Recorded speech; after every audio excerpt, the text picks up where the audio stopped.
ಎಲ್ರಿಗೂ ನಮಸ್ತೆ ಸ್ನೇಹಿತರೆ. ಇವತ್ತು ನಿಮಗೆ ನಾನು ಕಣ್ಣಾರೆ ಕಂಡಂಥ ಒಂದು ಘಟನೆ, ಅಮಾನವೀಯ ಘಟನೆ, ಅದನ್ನು ನಿಮಗೆ ಹೇಳೋದಕ್ಕೆ ಇಷ್ಟಪಟ್ಟು ಈ ವಿಡಿಯೋ ಮಾಡ್ತಾಯಿದ್ದೀನಿ. ನೀವು ಕೂಡ ಇದನ್ನು ಕಣ್ಣಾರೆ ಕಂಡಿರ್ಬೋದು, ಅನುಭವಿಸಿರ್ಬೋದು. ಬಟ್ ಅದು ನನಗೆ ಗೊತ್ತಿಲ್ಲ, ವಸ್ತು ಅನ್ನಿಸ್ತು, ಇವತ್ತಿನ ಪರಿಸ್ಥಿತಿ ಅನ್ನಿಸ್ತು, ಅದನ್ನು ಹೇಳಲೇಬೇಕು ಅಂತ ಈ ವಿಡಿಯೋ ಮಾಡ್ತಾಯಿದ್ದೀನಿ. ಇವತ್ತು ನೋಡಿ, ನಮ್ಮ ಗ್ರಾಮದಲ್ಲಿ ಫ್ಲಡ್ ಲೈಟ್ ಹಾಕೋದಕ್ಕೆ ಅಂತ ಬಂದಿದ್ದರು. ಅಂಥ ಸಂದರ್ಭದಲ್ಲಿ ಒಂದು ಲೈಟನ್ನು ತಗೊಂಡೋಗಿ ಅವ್ರಿಗೆ ಕೊಡಬೇಕಾಗಿತ್ತು. ಕೊಡೋಣ ಅಂತ ಬಂದೆ.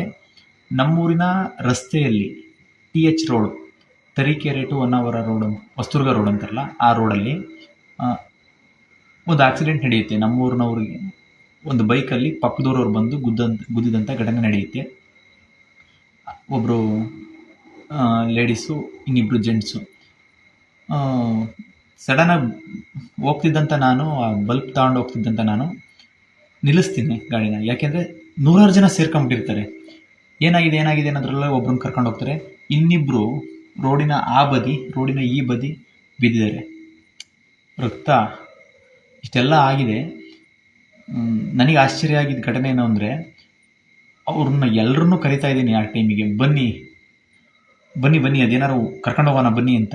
ವೆಹಿಕಲ್ ಕೇಳ್ತಾ ಇದ್ದೀನಿ. ವೆಹಿಕಲ್ ಇದ್ದವ್ರಿಗೆ ಇಲ್ಲ ತರೋಗ್ರಿ ಗಾಡಿನ ಅಂತೀನಿ. ಸ್ವಲ್ಪ ದೂರ ಹೋಗೋದ್ರಂಗೆ ಹೋಗಿ ಗಾಡಿ ತರ್ತೀನಿ ಅಂತ ಹೋದವ್ರು ಬರಲೇ ಇಲ್ಲ. ಯಾಕಣ್ಣ, ಏನಣ್ಣ ತರಲಿಲ್ಲ? ಇಲ್ಲ ಅಂತಾರೆ. ಅದನ್ನು ಹೇಳೋಗೋದಲ್ವೇನಣ್ಣ ಅಂತ ನಾನು ಜೋರು ಮಾಡಿದೆ ಅವರಿಗೆ. ಇನ್ನೊಬ್ಬರಿಗೆ ಅಣ್ಣ ಹೋಗಿ ಗಾಡಿ ತರೋಗೋಣ ಅಂದರೆ ಹಿಂಗೆ ಹೋದ್ರೆ ಮತ್ತೆ ಬರಲೇ ಇಲ್ಲ. ಯಾರೂ ಕೂಡ ಅಲ್ಲಿ 4-5 ಕಾರ್ಗಳಿದ್ದರೂ ಕೂಡ ತರಲಿಲ್ಲ. ಯಾಕೆ ಹಿಂಗಾಗ್ತಾ ಇದೆ ಅಂತ ಯೋಚನೆ ಮಾಡಿದಾಗ, ಮನುಷ್ಯ ಇಷ್ಟರ ಮಟ್ಟಿಗೆ ಲಿಟ್ರಲಿ ನಾನು ಹೇಳ್ತಾ ಇದ್ದೀನಿ, ನಾನು ಉದ್ವೇಗವಾಗಿ ಅಥವಾ ನಿಮ್ಮನ್ನೆಲ್ಲ ಏನೋ ಹೇಳಬೇಕು ಅಂತ ಹೇಳ್ತಾ ಇಲ್ಲ. ಮಲ್ಕೊಂಡು ಅವರಿಗೆ ಜ್ಞಾನ ಇಲ್ಲ, ರಕ್ತ ಸೋರ್ತಾ ಇದೆ, ನೀರು ಹಾಕಿದ್ರು ಗೊತ್ತಾಗ್ತಾ ಇಲ್ಲ ಸ್ವಲ್ಪನ. ಹಿಂಗಿರೋಂಥ ಪರಿಸ್ಥಿತಿಯಲ್ಲಿ ನನಗನ್ನಿಸ್ತು, ಅಲ್ಲಿ ಬೇರೆ ಫೋನ್ ಮಾಡ್ತಿದ್ದಾರೆ ಫ್ಲಡ್ ಲೈಟಿನ ಲೈಟ್ ತಂಬ ಅಂತ. ನನಗೆ ಇದು ಬಿಟ್ಟಲ್ಲಿಗೆ ಹೋಗೋಣ ಅಂತಂದಾಗ ಇಲ್ಲ ಅದನ್ನು ನಾಳೆ ಮಾಡ್ಕೊಬೋದು, ನಾನು ಇವತ್ತು ಇಲ್ಲಿ ನಿಲ್ಲಬೇಕು ಅನ್ನಿಸ್ತು, ಇಲ್ಲಿ ಇರಬೇಕು ಅನ್ನಿಸ್ತು. ಅಂದರೆ ನನ್ನನ್ನು ನಾನೇ ಪ್ರಶ್ನೆ ಮಾಡ್ಕೊಂಡಾಗ ಇಲ್ಲ ಅದಕ್ಕಿಂತ ಇದು ಇಂಪಾರ್ಟೆಂಟ್ ಅನ್ನಿಸ್ತು. ಆ ಟೈಮಲ್ಲಿ ನಮ್ಮೂರವರು ಒಬ್ಬರು ಹಿರಿಯರು ಅವ್ರು ಬಂದು ಆ ಗಾಡಿನ ನಾನು ಕೊಡ್ತೀನಿ ಅಂತಂದೇಳಿ ಬಂದರು. ಅದರಲ್ಲೂ ಕೂಡ ಅವರೇ ಕರ್ಕೊಂಡ್ರು, ಅವರೇ ತಗೊಂಡೋದ್ರು. ಇನ್ನು ಕೆಲವರು ಆ ಗಾಡಿಗೆ ರಕ್ತ ಆಗುತ್ತಲ್ಲ ಅಂತ ಯೋಚನೆ ಮಾಡ್ತಾಯಿದ್ರು. ಇದು ಹೆಂಗಾಗಿದೆ ಅಂದರೆ, ನಾವು ಇಷ್ಟೆಲ್ಲ ಅಮಾನವೀಯವಾಗಿ ವರ್ತಿಸೋಕ್ಕೆ ಕಾರಣ ಏನು ಅಂತ ನಾನು ಹುಡುಕ್ತಾ ಹೋದೆ. ಇವತ್ತು ಪೂರ್ತಿ ಕೆಲಸದ ನಡುವೆನೂ ಕೂಡ ತಲೆಯೊಳಗೆ ಕೊರಿತಾ ಇತ್ತು, ಮನುಷ್ಯ ಯಾಕೆ ಇಷ್ಟು ಅಮಾನವೀಯ ಆದ. ಸಂಜೆ ಯಾವುದೋ ಒಂದು ಪಕ್ಷಿ ನೋಡಿದೆ. ಪಕ್ಷಿ ಒಂದಿಷ್ಟು ಸಣ್ಣ ಜಂತುಗಳು, ಹುಳುಗಳನ್ನ, ಈ ಒಂದು ದೊಡ್ಡ ಪಕ್ಷಿ ಆ ನೀರಲ್ಲಿ ತೇಲ್ತಿರೋ ಅಂಥದ್ದು, ನೀರಲ್ಲಿ ಮುಳುಗ್ತಿರೋ ಅಂಥದ್ದನ್ನು ಎಲೆ ಮೇಲೆ ತಗೊಂಡೋಗಿ ದಡ ಸೇರಿಸ್ತಾ ಇದೆ. ಪ್ರಾಣಿಗಳಿಗಿರಬೇಕಾದಂಥ ಮೌಲ್ಯನೂ ಕೂಡ ನಮ್ಮ ಮನುಷ್ಯರಿಗಿಲ್ದಂಗೆ ಆಯಿತು. ಯಾಕೆ ಹಿಂಗಾಯಿತು ಅಂತ ನೋಡಿದಾಗ, ಇದ್ರ ನಡುವೆ ಈ ಆಕ್ಸಿಡೆಂಟ್ ಯಾಕೆ ಹಿಂಗಾಯಿತು ಅಂತ ನೋಡಿದಾಗ ನನಗೆಲ್ಲ ಒಂದು ಚಿತ್ರಣ ಕಂಡಿದ್ದು. ನಮ್ಮ ಸ್ನೇಹಿತರು ಹೇಳ್ತಾ ಇದ್ರು, ಮನಸ್ಥಿತಿ ಬದಲಾಗದೆ ಈ ಪರಿಸ್ಥಿತಿ ಬದಲಾಗಲ್ಲ ಅಂತ.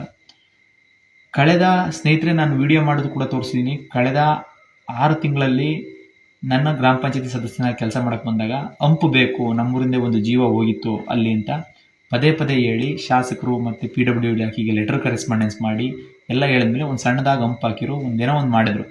ಆದರೆ ಇವತ್ತು ಅಲ್ಲಿ ಗಲಾಟೆ ನಡೀತಿರ್ಬೇಕಾದ್ರೆ, ಆ ಥರ ತೊಂದರೆ ಆಗಿರ್ಬೇಕಾದ್ರೆ ಹಂಪು ಕರೆಕ್ಟಾಗಿರ್ಬೇಕು ಮರೆ, ಇಲ್ಲ ಅಂದರೆ ಹಿಂಗಾಗೋದು ಅಂತ ಹೇಳ್ತಿದ್ದಾರೆ. ಬಟ್ ಯಾರೂ ಜವಾಬ್ದಾರಿ ತಗೊಳ್ಳಿಲ್ಲ.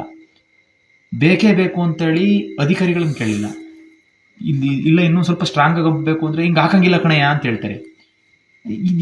ಇದೆಲ್ಲ ನೋಡಿದಾಗ ಏನನ್ನಿಸ್ತು, ಅವೈಜ್ಞಾನಿಕ ಅಂತ ಇದ್ದಾರೆ ಅಂದರೆ, ಅಥವಾ ಇದ್ರ ನಡುವೆ ಇನ್ನೊಂದು ವಿಷಯ ಏನು ಅಂದರೆ, ಆಂಬುಲೆನ್ಸಿಗೆ ಫೋನ್ ಮಾಡ್ತಾರೆ, ಆಂಬುಲೆನ್ಸ್ ಬರೋದೇ ಇಲ್ಲ. ಅದು ಬರೋದ್ರೊಳಗೆ ಏನೇನೋ ಆಗೋಗ್ಬಿಡೋದೇನೋ ಕರ್ಕೊಂಡು ಹೋಗ್ದಂಗಿದ್ದಿದ್ರೆ. ಇದೆಲ್ಲ ಯಾಕಾಯ್ತು, ಈ ವ್ಯವಸ್ಥೆ ಯಾಕಾಯ್ತು, ಈ ಥರದ್ದು ಯಾಕೆ ಇದ್ದೀವಿ ನಾವು ಹಿಂಗೆ ಅಂತ ಅಂದಾಗ ಮತ್ತೆ ಬಂದು ನನಗೆ ನನ್ನ ತಲೆಯೊಳಗೆ ನಿಂತಿದ್ದು, ನಾವೆಲ್ಲರೂ ಕೂಡ ಈ ವ್ಯವಸ್ಥೆನ ಅವ್ಯವಸ್ಥೆ ಮಾಡೋದಕ್ಕೆ ಏನೇನು ಬೇಕು ಎಲ್ಲ ಮಾಡ್ಕೊಂಡಿದ್ದೀವಿ. ಅಲ್ಲಿ ನನ್ನ ತಾಯಿನೋ, ನನ್ನ ತಮ್ಮನೋ, ನನ್ನ ತಂಗಿನೋ, ನನ್ನ ಅಕ್ಕನೋ, ನನ್ನ ಚಿಕ್ಕಮ್ಮನೋ, ಅಂದರೆ ನನ್ನವರು ಅಂತ ನೀವೇನು ಅನ್ಕೊತಿರಲ್ಲ, ಅವ್ರು ಯಾರು ಇದ್ದಿದ್ರೆ ಹಿಂಗೆ ಬಿಟ್ಟು ಹೋಗ್ತಿದ್ರೆ, ಹಿಂಗೆ ಯಾರು ಹಿಂಗೆ ನಿಂತ್ಕೊಂಡು ನೋಡ್ತಾ ಇದ್ರ. ಶಾಲಾ ಹುಡುಗರು ಕಾಂಪೌಂಡ್ ಪಕ್ಕದಲ್ಲಿ ಆಗಿದ್ದರಿಂದ ನಿಂತ್ಕೊಂಡು ನೋಡ್ತಾ ಇದ್ದಾರೆ. ಅವ್ರಿಗೆ ಯಾವ ಮೆಸೇಜ್ ಹೋಗ್ತಾ ಇದೆ ಅಂತ ಅನ್ನಿಸ್ತು. ಶಿಕ್ಷಕರು ಅಥವಾ ಹಿರಿಯರು ಎಲ್ಲರೂ ಅವರು ನಿಂತ್ಕೊಂಡು ನೋಡ್ತಾರೆ, ನಾವು ನಿಂತ್ಕೊಂಡು ನೋಡ್ತಿದ್ದೀವಿ. ಅವ್ರನ್ನ ಎತ್ಕೊಬೇಕು ಅಂತ ಅನ್ನಿಸ್ತಾ ಇಲ್ಲ, ಅವ್ರಿಗೆ ಏನೋ ಒಂದು ಟ್ರೀಟ್ಮೆಂಟ್ ಕೊಡಿಸ್ಬೇಕು ಅಂತ ಅನ್ನಿಸ್ತಾ ಇಲ್ಲ, ಅಥವಾ ನನ್ನ ಕೈಲಿ ಅಸಹಾಯಕರು. ಅವಾಗ ನೀನೇನ ಮರೆಯ ಎಲ್ಲ ಹೇಳ್ತೀಯಾ ಅಂತ ನನ್ನೊಳಗೆ ನಾನು ಪ್ರಶ್ನೆ ಹಾಕೊಂಡೆ. ಈ ಜನಗಳದ್ದು ಕಷ್ಟ ಮರೆಯ, ಅದಕ್ಕೆ ಎನ್ಕ್ವೈರಿ ಅಂತಂತೆ ಇದಂತೆ ಮದಂತೆ, ಮತ್ತು ಜನ ಯಾಕೆ ರಿಸ್ಕ್ ತಂತಾರೆ, ಅವ್ರವ್ರದ್ದೇ ಇದರಲ್ಲಿ ಬ್ಯುಸಿ ಇದ್ದಾರೆ ಅಂತ. ನಾನು ಕೂಡ ಬ್ಯುಸಿ ಇದ್ದೆ, ಇಲ್ಲ ಅಂತಲ್ಲ. ನಾನು ಹೇಳ್ತಿದ್ದಲ್ಲ, ಗುಬ್ಬಚ್ಚಿ ಕತೆ, ಬೆಂಕಿ ಬಿದ್ದಾಗ ನೀರು ತಗೊಂಡೋಗಿ ಕೊಕ್ಕಲ್ಲಿ ಆಗ್ತಾ ಇತ್ತು ಅಂತ. ನಾವು ಸತ್ಯದ ಕಡೆ ನಿಲ್ಲಬೇಕು ಅಂತ ಅನಿಸ್ತು. ದಯವಿಟ್ಟು ಈ ವಿಷಯನೆಲ್ಲ ನಿಮಗೆ ಯಾಕೆ ಹೇಳಿದೆ, ತುಂಬ ದೊಡ್ಡದಾಗಿದೆ ವಿಷಯ ಅಂತ ಅನ್ಕೊಬೋದು ನೀವು. ನಾವೆಲ್ಲ ಒಂದು ಕಡೆ ಈ ರೀತಿ ಗೊಂದಲಗಳಿಗೆ ಸಿಗಾಕಂತಿರೋದು, ತುಂಬ ಟೈಮ್ ಇಲ್ದಂಗೆ ನಾವು ಬ್ಯುಸಿಯಾಗಿರೋದಂಥದ್ದು ಎಲ್ಲ ಯಾವ ಕಾರಣಕ್ಕೆ ಅಂತ ನೋಡ್ಕೊಂಡ್ರೆ, ಇವತ್ತು ಆಂಬುಲೆನ್ಸ್ ಬರಲಿಲ್ಲ ಯಾವ ಕಾರಣಕ್ಕೆ ಅಂತ ನೋಡ್ಕೊಂಡ್ರೆ, ರೋಡಲ್ಲಿ ಕರೆಕ್ಟಾದ ಹಂಪ್ ಹಾಕ್ಲಿಲ್ಲ ಯಾವ ಕಾರಣಕ್ಕೆ ಅಂತ ನೋಡ್ಕೊಂಡ್ರೆ, RTOದವ್ರು ಅವರಿಗೆ ಲೈಸೆನ್ಸ್ ಕರೆಕ್ಟಾಗಿ ಯಾಕೆ ಕೊಟ್ಟಿಲ್ಲ ಅಂತ ನೋಡ್ಕೊಂಡ್ರೆ, ರೋಡಿನ ನಿಯಮಾವಳಿಗಳು ಯಾಕೆ ಗೊತ್ತಾಗ್ತಿಲ್ಲ ನಮ್ಮ ಹುಡುಗರಿಗೆ, ಮಕ್ಕಳಿಗೆ ಅಥವಾ ಮುಂದಿನ ಜನ್ರೇಷನಿಗೆ ಅಂತ ಕೂತಾದ್ರೆ, ಪ್ರತಿಯೊಂದಕ್ಕೂ ಇಂಟರ್ಲಿಂಕ್ ಆಗಿರೋದು ಈ ಓಟು. ಈ ಓಟನ್ನು ಸರಿಯಾಗಿ ನಾವು ಹಾಕ್ತಾ ಇಲ್ಲ. ಸರಿ, ಈ ಓಟ್ ಹಾಕ್ಬೇಕಾದ್ರೂ ಕೂಡ ನಿಮ್ಮನ್ನು ಯಾಮಾರಿಸ್ತಾರೆ. ಚುನಾವಣಾ ಆಯೋಗದವರು ಒಂದಿಷ್ಟು 500 ಕೋಟಿ 600 ಕೋಟಿ ಚುನಾವಣಾ ಪ್ರಚಾರ ಮಾಡಿ ಹಿಂಗೆ ಹಂಗೆ ಅಂತೆಲ್ಲ ಅಂಬಾಸಿಡರ್ಸ್ ಕರೆಸ್ತಾರೆ. ಈಗ ನಾನು ಹೇಳ್ತೀನಿ ಅಂದರೆ ಇದೇ ಅಲ್ವಾ ಆಗ್ಬೇಕಾರದು. ಮೊಬೈಲ್ ಮುಖಾಂತರ ₹1 ₹2 ಒಂದು MB 2 MBಯಲ್ಲಿ ಈ ವಿಚಾರ ತಲುಪಲ್ವಾ? ಇವರು 500 600 ಕೋಟಿ ಸಾವಿರಾರು ಕೋಟಿ ಎಲೆಕ್ಷನ್ ಮಾಡಿ ಚುನಾವಣೆ ಮಾಡಿ ಒಂದು SOP ಇಲ್ದಂಗೆ, ಸ್ಟ್ಯಾಂಡರ್ಡ್ ಆಪರೇಟಿಂಗ್ ಪ್ರೊಸೀಜರ್ ಇಲ್ದಂಗೆ, ML ಏನು ಮಾಡಿರೋ ಗೊತ್ತಿಲ್ಲ, MP ಏನು ಮಾಡಿರೋ ಗೊತ್ತಿಲ್ಲ, ಗ್ರಾಮ ಪಂಚಾಯತ್ ಸದಸ್ಯ ಏನು ಮಾಡಿರೋ ಗೊತ್ತಿಲ್ಲ, ಯಾರು ಏನು ಮಾಡಿರೋ ಗೊತ್ತಿಲ್ವಲ್ಲ. ಚುನಾವಣೆ ಮಾಡಿದ್ವಪ್ಪ, ನಮ್ಮ ಕೆಲಸ ಮುಗೀತಾ? ಇವ್ರು ಸರಿಯಾಗಿ ಕೆಲಸ ಮಾಡಲಿಲ್ಲ ಅಂದರೆ ಕೆಲಸದಿಂದ ಕೆಳಗಿಳಿಸೋದಂಥದ್ದು ಏನಾದ್ರು ಇದೆಯಾ? ಯಾರ್ಯಾರು ಮಾನದಂಡಗಳಿದಾವ? ನನಗೆ 6 ತಿಂಗಳಿಂದ ನಾನು ಸರಿಯಾಗಿ ಕೆಲಸ ಮಾಡಿಲ್ಲ ಅಂದರೆ ಕೆಳಗಿಳಿ ಅಂತ ಯಾರೂ ಹೇಳಂಗಿಲ್ಲ. ಮಾಡಿದ್ದೀನಿ ಅಂದರೆ ಇಲ್ಲ ಅಂತಲೂ ಹೇಳಂಗಿಲ್ಲ. ಜನ ಇದಕ್ಕೆ ಯಾಕೆ ಇನ್ವಾಲ್ವ್ಮೆಂಟ್ ಅಂತ ಇಲ್ಲ ಅಂದರೆ, ಜನ ಯಾಕೆ ಇದಕ್ಕೆ ಜವಾಬ್ದಾರಿ ತಾಂತಿಲ್ಲ ಅಂದರೆ, ಪಾಪ ಅವರು 1000 ರಿಸ್ಕ್ ಇದ್ದವ್ರು ರೀ ಸ್ವಾಮಿ. ಹೌದು, ಅವರು 1000 ರಿಸ್ಕ್ ಯಾಕೆ ಆದವು ಅಂದರೆ ಮತ್ತೆ ಇಂಟರ್ಲಿಂಕ್ ಆಗೋದು ಇದೇ ಓಟು. ಒಂದು ದಿನ ಜವಾಬ್ದಾರಿ ತಗೊಳ್ಳದೇ ಇರೋದು, ಆಯ್ಕೆ ಆದಮೇಲೆ ಜವಾಬ್ದಾರಿ ತಗೊಳ್ಳದೇ ಇರೋದು, 1000 ಪ್ರಾಬ್ಲಮ್ ಕ್ರಿಯೇಟ್ ಮಾಡ್ಕೊಂಡು ಮೈ ಮೇಲೆಲ್ಲ ರಾಶಿ ಪ್ರಾಬ್ಲಮ್ ಹಾಕೊಂಡು ಎಣಗಾಡ್ತಿದ್ದೀವಿ. ಲಿಟ್ರಲಿ ಎಣಗಾಡ್ತಿದ್ದೀವಿ. ನಾವು ಎಂಜಾಯ್ ಮಾಡ್ತಿದ್ದೀವಿ. ಬಂದು ಹೋಗೋ 3 ದಿನದಲ್ಲಿ ಇಷ್ಟೆಲ್ಲ ಗಬ್ಬೆಬ್ರಿಸ್ಕೊಂಡು ಪರಿಸರ, ಪ್ರಕೃತಿ ಎಲ್ಲದನ್ನೂ ಗಬ್ಬೆಬ್ರಿಸಿ ಮನುಷ್ಯ ಬದುಕಬೇಕಾದ ರೀತಿಯಲ್ಲಿ ಬದುಕ್ತಾ ಇಲ್ಲ. ಮಾನವತೆಗಳು ಕಳೆದೋಗಿದ್ದಾವೆ. ದಯವಿಟ್ಟು ಜನ ಸರಿಲ್ಲ ಅಂತ ನನಗೆ ಅನಿಸ್ತಾ ಇತ್ತು ಒಂದು ಕಾಲಘಟ್ಟಕ್ಕೆ. ಆಮೇಲೆ ನಾನು ಸರಿ ಇದ್ದೀನಿ ಅಂತ ನೋಡ್ಕೊಂಡಾಗ ನಾನು ಎಷ್ಟು ಸರಿಯಾಗ್ಬೋದು ಅಂತ ಅನ್ನಿಸ್ತು. ನೋಡಿ, ಈ ವಿಡಿಯೋ ಮಾಡ್ತಿರೋ ಉದ್ದೇಶನೂ ಇಷ್ಟೇ, ಒಳ್ಳೆ ವಿಚಾರಗಳನ್ನ ಸ್ಪ್ರೆಡ್ ಮಾಡೋದಕ್ಕೂ ಫೇಸ್ಬುಕ್ಕು ಅಥವಾ ಇನ್ಯಾವುದಾದ್ರು ಇನ್ಸ್ಟಾಗ್ರಾಮು, ವಾಟ್ಸಪ್ಪು, ಸ್ಟೇಟಸ್ಸು ಏನೇನೋ ಇದಾವಲ್ಲ, ಎಲ್ಲದರಲ್ಲೂ ಹಾಕೊಂಡ್ರೆ ನಮ್ದು ಏನೂ ಕಳೆದೋಗಲ್ಲ. ಸ್ವತಂತ್ರ ಹೋರಾಟಗಾರರು ರಕ್ತನೇ ಹರಿಸಿರು, ಜೀವನೇ ಕೊಟ್ಟರು, ಸೀರೆ ಸೆರಗಲೆಲ್ಲ ಬರ್ಕೊಂಡೋಗಿ ಸ್ವತಂತ್ರ ಬೇಕು ಅಂತಂದರು. ಅಂಥ ವಿಜಯನಗರ ಸಾಮ್ರಾಜ್ಯ ನೋಡಿದಂಥ ನಾವುಗಳು ಇವತ್ತು ಕೋಟಿ ಗಟ್ಟಲೆ ದುಡ್ಡಿದೆ, ಟ್ಯಾಕ್ಸ್ ಕಟ್ತಾ ಇದ್ದೀವಿ. ಇನ್ನೂ ನಿಮ್ಮ ಅಪ್ಪನ ಕಾಲದಿಂದ ಟ್ಯಾಕ್ಸ್ ಕಟ್ತಾ ಇದ್ದೀರಾ, ನಾನು ಕಟ್ತಾ ಇದ್ದೀನಿ, ಇನ್ನೂ ಬದಲಾಗ್ತಿಲ್ಲ. ಇದು ಉಚಿತ ಅಂತಂತೀವಿ, ಇದು ಗಿಫ್ಟು ಅಂತೀವಿ, ಈ ಸರ್ಕಾರ ಕೊಟ್ಟಿದ್ದು ಅಂತೀವಿ, ಅಣ್ಣ ಕೊಟ್ಟಿದ್ದು ಅಂತೀವಿ, ಅಕ್ಕ ಕೊಟ್ಟಿದ್ದು ಅಂತೀವಿ. ಇದು ಎಲ್ಲದೂ ಕೂಡ ಯಾಮಾರಿಸ್ತಿರೋಂಥದ್ದು. ಹೆಂಗೆ ಯಾಮಾರಿಸ್ತಿದ್ದಾರೆ ಅಂದರೆ, ನೀವು ಮಕ್ಕಳಿಗೆ ಯಾವ ಆಸ್ತಿ ಮಾಡಿಟ್ರು ಕೂಡ ಇಲ್ಲಿ ಅದೇನು ಉಳಿಯಲ್ಲ. ಯಾಕೆಂದರೆ ನಿಮ್ಮಂಥವ್ರನ್ನೇ ಬುದ್ಧಿವಂತ ಜೀವಿಗಳನ್ನ ಯಾಮಾರಿಸಿರೋರು ಅವ್ರನ್ನ ಯಾಮಾರಿಸಲ್ವಾ? ಜವಾಬ್ದಾರಿ ಹೆಂಗೆ ತಾಣೋದು ಅಂದರೆ ಇಷ್ಟೇ ಸಿಂಪಲ್ಲು. ಫೇಸ್ಬುಕ್ಕಲ್ಲಿ ಬಂದಿದೆ ಈ ವಿಷಯ, ಇನ್ನೊಬ್ರು 4 ಜನಕ್ಕೆ ತಿಳಿಸಿದ್ರೆ ಅವ್ರ ಜವಾಬ್ದಾರಿ ಆದರೆ ಆಗಲಿ, ಆಯಿತು. ಎಷ್ಟೋ ಜನಕ್ಕೆ ಫೇಸ್ಬುಕ್ಕೇ ಗೊತ್ತಿಲ್ಲಲ್ಲ ಮರೆಯ, ಎಷ್ಟೋ ಜನಕ್ಕೆ ವಾಟ್ಸಪ್ ಗೊತ್ತಿಲ್ಲ, ಮೊಬೈಲ್ ಇಲ್ಲ, ಹೆಂಗೋ ಗೊತ್ತಾಗುತ್ತೆ ನಮ್ಮ ದೇಶಕ್ಕೆ. ಹೌದು, ಇವತ್ತು ದೊಡ್ಡ ರಿಯಾಲಿಟಿ ಪ್ರೋಗ್ರಾಮ್ಗಳಿಗೆ ಓಟ್ ಹಾಕೋಂಥ ಜನ ಅಥವಾ ಇನ್ಯಾವುದೋ ನೋಡ್ತಿರೋಂಥ ಜನಗಳಿಗೆ ಆ ವಿಷಯಗಳನ್ನ ಅಲ್ಲಿ ತುಂಬ್ತಾರೆ. ಅನ್ನೋದಾದರೆ ನೀವೆಲ್ಲ ಸೇರ್ಕೊಂಡು ಫೇಸ್ಬುಕ್ ಗೊತ್ತಿರೋರಿದ್ದೀರಾ, ಟೆಕ್ನಾಲಜಿ ಗೊತ್ತಿರೋರಿದ್ದೀರಾ, ಆ್ಯಂಡ್ರಾಯ್ಡ್ ಸೆಟ್ ಇಟ್ಕೊಂಡಿರೋರು ಗೊತ್ತಿರಾ, ಆ್ಯಪಲ್ ಸೆಟ್ ಇಟ್ಕೊಂಡಿರೋರು ಗೊತ್ತಿರಾ, ದೊಡ್ಡ ಲ್ಯಾಪ್ಟಾಪ್ ಇಟ್ಕೊಂಡಿರೋರು ಗೊತ್ತಿದ್ದೀರಾ. ನೀವು ಸಣ್ಣ ಜವಾಬ್ದಾರಿ ತಾಣಲ್ವೇನ್ರಯ್ಯ? ತಗೊಳ್ರಿ, ನಿಮ್ಮ ಸಾಮಾಜಿಕ ಜಾಲತಾಣಗಳಲ್ಲಿ ಇದನ್ನು ಹಾಕೊಳ್ರಿ, ಹೇಳ್ರಿ. ಇದನ್ನ ಅಂದರೆ ನಂದಲ್ಲಪ್ಪ, ನೀವೇನೋ ಒಂದು ಮಾಡ್ರಿ, ನೀವೇನೋ ಒಂದು ಹೇಳ್ರಿ. ಚುನಾವಣೆ ಅಂದರೆ ಏನು ಹೇಳ್ರಿ, ಮತ್ತೊಂದು ಏನು ಹೇಳಕ್ಕೆ ಹೊರಟಿದ್ಯಾ, ತುಂಬ ಲಾಂಗಾಗಿ ಹೇಳ್ತಿದೀಯಾ ಅಂತ ಅನ್ಬೋದು. ಇವತ್ತು ತಡ್ಕೊಳಕ್ಕಾಗದಲ್ಲೇ ನಾನು ಲಾಂಗ್ ವಿಡಿಯೋ ಮಾಡ್ತಾಯಿದ್ದೀನಿ. ಇಲ್ಲ, ನಾನು ಜವಾಬ್ದಾರಿ ತಗೊಂಡ್ರೆ ಎಲ್ಲ ಸರಿಯಾಗುತ್ತೆ. ನನಗೋಸ್ಕರನೇ ಮಾಡ್ತಾ ಇರೋದು, ಯಾರಿಗೋಸ್ಕರನೂ ಅಲ್ಲ, ನಿಮಗೋಸ್ಕರನೇ ಮಾಡ್ತಾ ಇರೋದು ಅಂತ ನಮ್ಮ ಸ್ನೇಹಿತರು ನನಗೆ ಅರ್ಥ ಮಾಡಿಸಿರು. ದಯವಿಟ್ಟು ಈ ಮತನ ಯೋಚನೆ ಮಾಡಿ ಹಾಕಿ. ಅಲ್ಲಿ ಹಂಪಿದೆ, ಅಲ್ಲಿ ಆ್ಯಂಬುಲೆನ್ಸ್ ಇದೆ, ಅಲ್ಲಿ ಶಿಕ್ಷಣ ಇದೆ, ಅಲ್ಲಿ ರೋಡ್ ಇದೆ, ಅಲ್ಲಿ ರಸ್ತೆ ಇದೆ, ಅಲ್ಲಿ ನಮ್ಮ ಜೀವನ ಇದೆ, ಪ್ರತಿಯೊಂದು ಅಲ್ಲಿದೆ. ಇದನ್ನು ಜವಾಬ್ದಾರಿ ತಗೊಂಡು ಎಲ್ರಿಗೂ ಹೇಳೋಂಥ ಕೆಲಸ ಮಾಡಿ. ಬೆಂಗಳೂರು ಅಥವಾ ಇನ್ಯಾವುದೋ ದಾವಣಗೆರೆನೋ, ಈ ಕಡೆ ಬಂದರೆ ಇನ್ಯಾವುದೋ ಉತ್ತರ ಕರ್ನಾಟಕನೋ, ಕರಾವಳಿನೋ, ಎಲ್ಲ ಭಾಗಕ್ಕೂ ಕೂಡ ಈ ವಿಷಯಗಳು ಮುಟ್ಟಬೇಕು, ಬೇಗ ಮುಟ್ಟೋದಕ್ಕೆ ನೋಡಿ. ಫೇಸ್ಬುಕ್ಕಲ್ಲಿ ಒಂದು ಪೇಜ್ ಗ್ರೂಪ್ಸ್ ಅಂತಿರುತ್ತೆ, ಅಲ್ಲಿಗೆ ಹೋಗ್ತಾರೆ.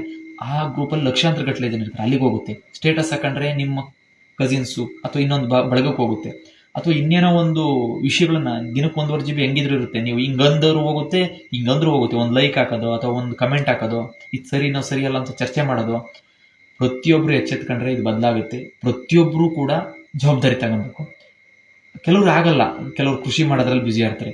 ಇವತ್ತು ನನಗೆ ಆಶ್ಚರ್ಯ ಆಗಿದ್ದು, ಇಲ್ಲಿ ಬಂದು ಬಿದ್ದಿರೋ ನಾವು ರಕ್ಷಣೆ ಮಾಡೋಕ್ಕಾಗ್ತಿಲ್ಲ, ಅಥವಾ ಅಲ್ಲೆಲ್ಲೋ ಗಡಿ ಕಾಯ್ತಿರೋ ಯೋಧನಿಗೆ ನಾವು ಸಲ್ಯೂಟ್ ಹೊಡಿತೀವಿ, ಅಥವಾ ಇನ್ಯಾರೋ ಅನ್ನದಾತ ಅಂತೀವಿ ಸಲ್ಯೂಟ್ ಹೊಡಿತೀವಿ, ಅಥವಾ ಇನ್ಯಾರೋ ಎಲ್ಲರಿಗೂ ಡಾಕ್ಟರ್ ಅಂತೀವಿ ಸಲ್ಯೂಟ್ ಹೊಡಿತೀವಿ. ಇಷ್ಟು ಸಾಕ? ನಮ್ಮ ಅಕ್ಕಪಕ್ಕದ ಊರಲ್ಲಿ ಬಿದ್ದಿರೋನ್ನ ನಾವು ಎತ್ಕೊಳಕ್ಕಾಗ್ತಾ ಇಲ್ಲ. ನಾವು ಗಡಿಯಲ್ಲೆಲ್ಲೋ ಯೋಧ ಸತ್ತೋದಾಗ ನಾವು ಅವ್ನಿಗೆ ಬೇಕಾದ ಹೆಲ್ಪ್ ಮಾಡೋಕ್ಕಾಗ್ತದ?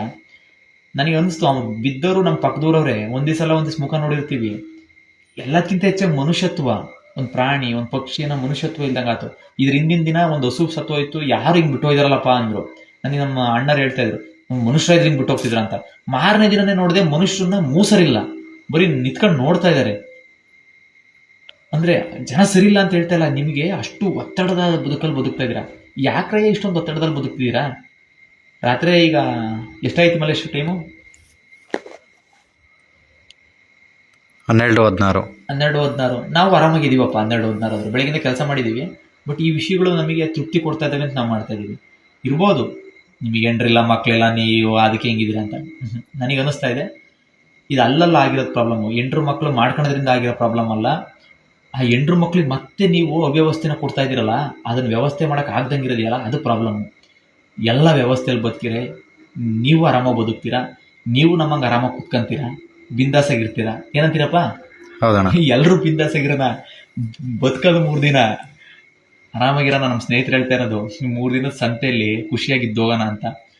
ನನಗೆ ಆ ಖುಷಿ ಇದೆ, ಆ ಜವಾಬ್ದಾರಿ ನಾನು ತಾಂಡಿದ್ದೀನಿ. ಜವಾಬ್ದಾರಿ ತಾಂಡಾಗ ಭಾಳ ಖುಷಿಯಾಗಿರ್ತೀವಿ ಅಂತ ಅನಿಸ್ತಾ ಇದೆ.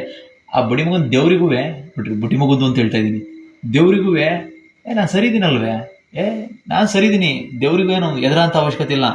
ಈದಿಯಲ್ಲಿಂದ ಬಂತು ಅಂದಾಗ ನನಗೆ ಅನಿಸಿದ್ದು, ದೇವ್ರನ್ನ ಬೇರೆ ಬೇರೆ ಜಾಗದಲ್ಲಿ ನೋಡಿದಾಗ, ಗರ್ಭಗುಡಿಯಲ್ಲಿ ದೇವ್ರು ನೋಡಿದಾಗ ಬರಲಿಲ್ಲ. Okay, thank you. ನಮ್ಮ ಸ್ನೇಹಿತರು ಇವತ್ತು ನನ್ನ ಜೊತೆಗೆ ಇದ್ದರು, ಮಲ್ಲೇಶ್ ಅಂತ. ಅವರು ಕೂಡ ಗೆದ್ಲಳ್ಳಿ ಕಡೋರವರು. ಅವರು ಕೂಡ ಈ ವಿಚಾರವಂತಿಕೆನ ಇಟ್ಕೊಂಡು ಕೆಲಸ ಮಾಡ್ತಾರೆ, ಜವಾಬ್ದಾರಿ ತಾಂತಾರೆ. ವಿಚಾರವಂತರೆಲ್ಲ ಒಂದಾಗನ ಒಗ್ಗಟ್ಟಾಗನ. ಎಷ್ಟು ನಿಮಿಷ ಆಗೈತಿ? 12 ನಿಮಿಷ 21 ಸೆಕೆಂಡ್ಸ್ ಆಗಿದೆ. ಆಗ್ಬಿಡ್ತು, ಅಪ್ಲೋಡ್ ಆಗಲ್ಲ. ಜವಾಬ್ದಾರಿ ತಗೊಳ್ರಿ. ನಾನು 12 ನಿಮಿಷ ಮಾತಾಡ್ತೀನಿ ಅಂದ್ರೆ ನೀವು ಒಂದೊಂದು ಲೈನ್ ಬರ್ದಾಕ್ರಿ, ಜವಾಬ್ದಾರಿ ತಗೊಳ್ರಿ. ನೀವು ಒಂದೊಂದು ವಿಚಾರಗಳನ್ನು ತಿಳ್ಕೊಳ್ರಿ, ಶೇರ್ ಮಾಡ್ರಿ, ಜವಾಬ್ದಾರಿ ತಗೊಳ್ರಿ. ಜವಾಬ್ದಾರಿ ತಗೊಳ್ರಿ. ನೀವು ಚೆನ್ನಾಗಿದ್ದೀರಾ, ಜನ ಒಳ್ಳೆಯರಿದ್ದೀರಾ. ಯಾವನ್ ಹೇಳಿ ಜನ ಸರಿ ಇಲ್ಲ ಅಂತ? ಜನ ಸರಿ ಇದ್ದಾರೆ. ಅದಕ್ಕೆ ಇವತ್ತು ನಾವೆಲ್ಲ ಇಲ್ಲಿದ್ದೀವಿ. ಸ್ವಲ್ಪ ಅವ್ರನ್ನೆಲ್ಲ ಆ ಸಂಕೋಲೆಗಳಿಂದ ಬಿಡಿಸ್ಬೇಕಾಗಿದೆ. ಬಿಡಿಸೋವಂಥ ಕೆಲಸನ ನಾವೆಲ್ಲ ಫ್ರೀ ಆಗಿದ್ದೀವಲ್ಲ, ನಾವು ಮಾಡ್ಬಿಡೋಣ. ನೀವು ಫ್ರೀಯಾಗಿ ಆಗ್ತೀರಾ, ಅವಾಗ ನೀವು ಮಾಡಿಬಿಡ್ರಿ. ದಿನದಲ್ಲಿ ಒಂದು 10 ನಿಮಿಷಪ್ಪ, ಈಗ 10 ನಿಮಿಷ 12 ನಿಮಿಷ ನಾನು ಟೈಮ್ ಕೊಟ್ಟಿದ್ದೀನಿ, ನಾನು ಜವಾಬ್ದಾರಿ ತಗೊಂಡಿದ್ದೀನಿ. ಓಕೆ, ಧನ್ಯವಾದಗಳು.